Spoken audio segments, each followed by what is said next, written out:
जब नर शेर सो रहा था तभी एक ब्लैक मांबा ने उसके मुंह पर काट लिया। पहले तो शेर ने इस पर कोई ध्यान नहीं दिया, लेकिन अगले ही पल एक बड़ी मुसीबत आ गई।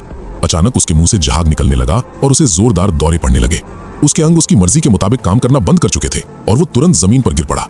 शेर थोड़ी देर तक वहीं पड़ा रहा और जब उसे थोड़ा बेहतर महसूस हुआ तो वो अपने साथियों को ढूंढने निकल पड़ा। उसने अपने आसपास देखा, लेकिन उसे अपने झुंड का कहीं कोई निशान नहीं मिला। वो अभी भी यही सोच रहा था कि आखिर उसका झुंड कहाँ चला गया। तभी अचानक उसके पैर कमजोर पड़ने लगे और वो एक बार फिर जमीन पर गिर पड़ा। जैसे जैसे उसकी शारीरिक हलचल बढ़ी, सांप का जहर उसके पूरे शरीर में फैल गया। ब्लैक मांबा के जहर में मुख्य रूप से न्यूरोटॉक्सिन और कार्डियोटॉक्सिन होते हैं।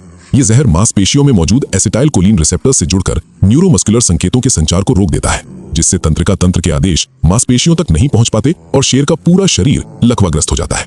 हालांकि ब्लैक मांबा अफ्रीका का सबसे जहरीला सांप नहीं है, लेकिन इसे सबसे जानलेवा सांप माना जाता है।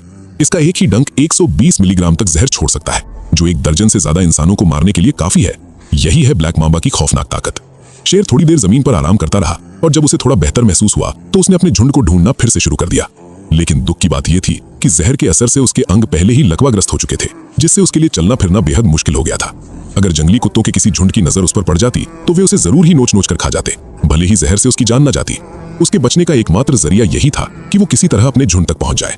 अपने थके हारे शरीर को घसीटते हुए शेर धीरे धीरे आगे बढ़ता रहा। चिलचिलाती गर्मी अब बर्दाश्त से बाहर हो चुकी थी, इसलिए वो धीरे धीरे रेंगते हुए नदी के किनारे की ओर बढ़ने लगा।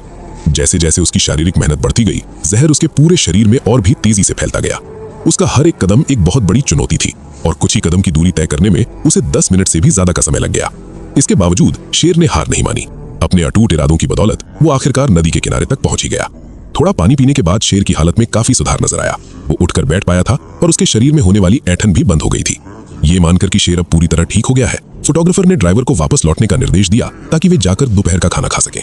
हालांकि जब उस दोपहर फोटोग्राफर वापस लौटा और उसने अपने सामने का नजारा देखा तो वो पूरी तरह से सन्न रह गया। वो कभी का ताकतवर शेर आखिरकार ब्लैक मांबा के जहर का सामना नहीं कर पाया था और उसके जानलेवा असर के आगे उसने दम तोड़ दिया था। गिद्धों का एक झुंड पहले से ही उसके मृत शरीर को नोच नोच कर खा रहा था। कोई बस यही सोच सकता था, क्या जहर से भरे उस शेर को खाने के बाद अब वे गिद्ध भी जहरीले हो जाएंगे?